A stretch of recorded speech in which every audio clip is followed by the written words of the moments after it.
Flush them out. Voss urges action against criminals amid recent murders in Portmore. Government Minister Darrell Voss has raised concern about what he has described as the increase in murders in Portland.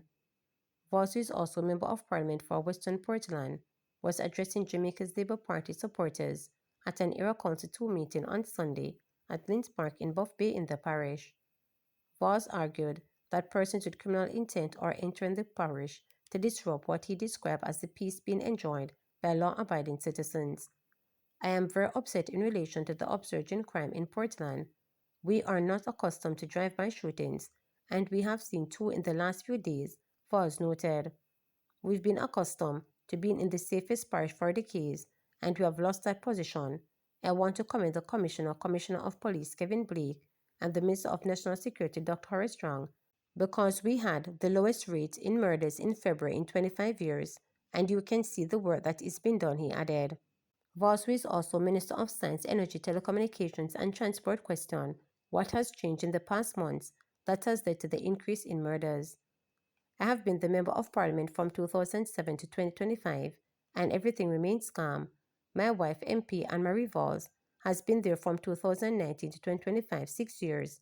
We have seen an influx in importees and deportees, and I am calling on the Police High Command, the Minister of National Security, flush them out quick.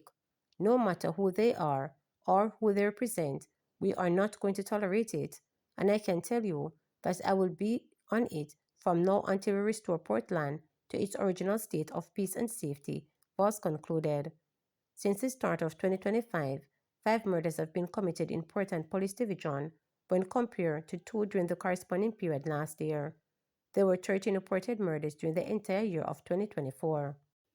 PNP Crawford promises education intervention program for students. Opposition spokesperson Education Damien Crawford says a People's National Party PNP administration would introduce education intervention programs, if elected, to improve the performance of students across the nation. Jamaican students performed poorly in last year's Caribbean Examination Council CXC and Caribbean Secondary Education Certificate CSEC examinations. The island recorded a decline in CSEC passes when compared to 2022, which was used as the base year, given that there had been exam breaches in 2023. Crawford said early intervention is key to addressing the challenges being faced by students. One of the problems we have is that you wait until the end of the year, you test the child, you do not have a fixing problem then, and send the child to another grade, Crawford noted. And it leads to what we have now, 18% of our children getting 5 subjects, including math and English, he continued, adding, and so we are going to implement an intervention system that therefore corrects the failing at 7th grade, at week 1, at week 2, week 3, instead of waiting until the end of the year. Evening classes facilitated by trained teachers and weekend classes were some of the programs cited by the opposition spokesperson, who made the remarks at the PNP party meeting in Portland Eastern on Sunday.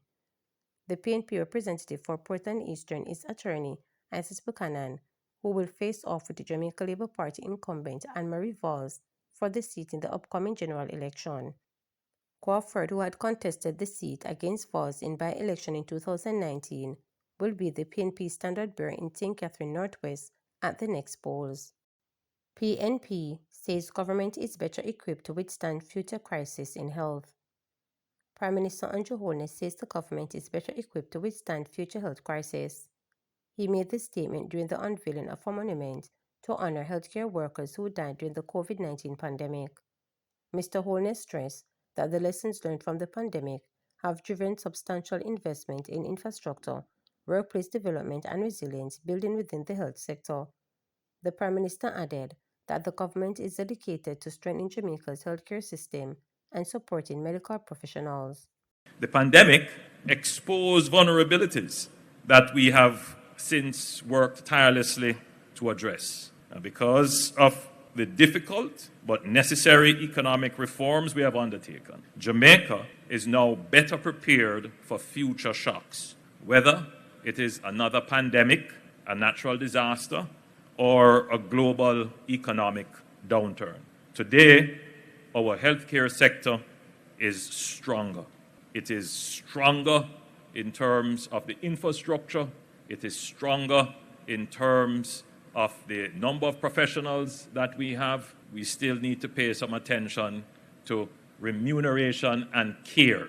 But we're working on both. The response continues even now. And we have been able to increase investment in healthcare significantly.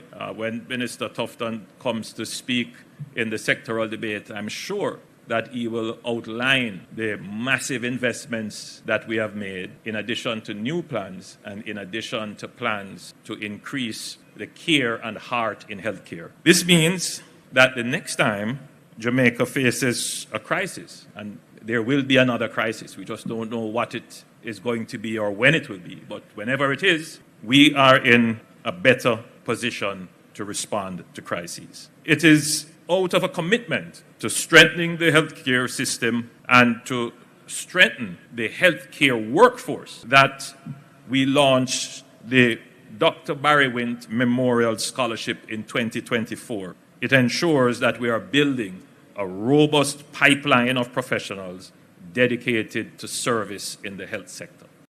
Ministry engaging with agencies regarding build-out of Fort Rocky stated Grange. Minister of Culture, Gender, Entertainment and Sport Olivia Grange says her ministry is engaging with stakeholders regarding the development of Fort Rocky as part of the Port Royal Entertainment Zone. Grange said the Permanent Secretary Dinwar Bernard has been tasked to meet the relevant entities and discuss their concerns. 2 meetings have already been held and a third is scheduled to take place shortly. Whatever concerns they are now, those concerns are being addressed, Grange noted. I want to indicate that there is no intention to bypass any relevant agencies that should be involved in these developments, and I will ensure that all our agencies are compliant, she added. This statement follows concern from Kingston and St. Andrew Municipal Corporation that unauthorized work are ongoing in the Fort Rocky area. Grange was addressing the meeting of the Standing Finance Committee in the House of Representatives on Friday, said during the lengthy process to develop the entertainment venue and a lot of time was spent to engage with agencies and to conduct an ecological assessment of the site, as well as survey of flora and fauna and a study of sound and light. As I told the House last year, they were critical in determining the type of entertainment activities that should take place in Fort Rocky, considering potential effects on residents and aviation and ecological resources in the area, the minister pointed out. She said it was determined based on the environmental assessment that Fort Rocky is suitable for the purpose intended.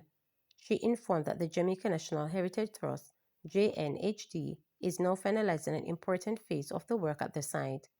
Fort Rocky is set to host a major event, Good Times, on March 15. We intend to use the event to announce and signal to the country that Fort Rocky is ready and available to host entertainment events in a way that will not disturb, as we would say, our neighbor, Grange noted. Allocation has been made in 2025-2026 budget for the continued development of the facility and also Jamworld in Portmore St. Catherine, which is slated to begin the country's first 24-hour entertainment zone. Works at Jamworld will continue fencing, lighting, and the erection of security posts. These improvements, the minister said, will enable an increase in the number of events at the venue and to regulate access for activities such as teaching people how to drive. Remember to subscribe, like, share, and click the notification bell for daily updates.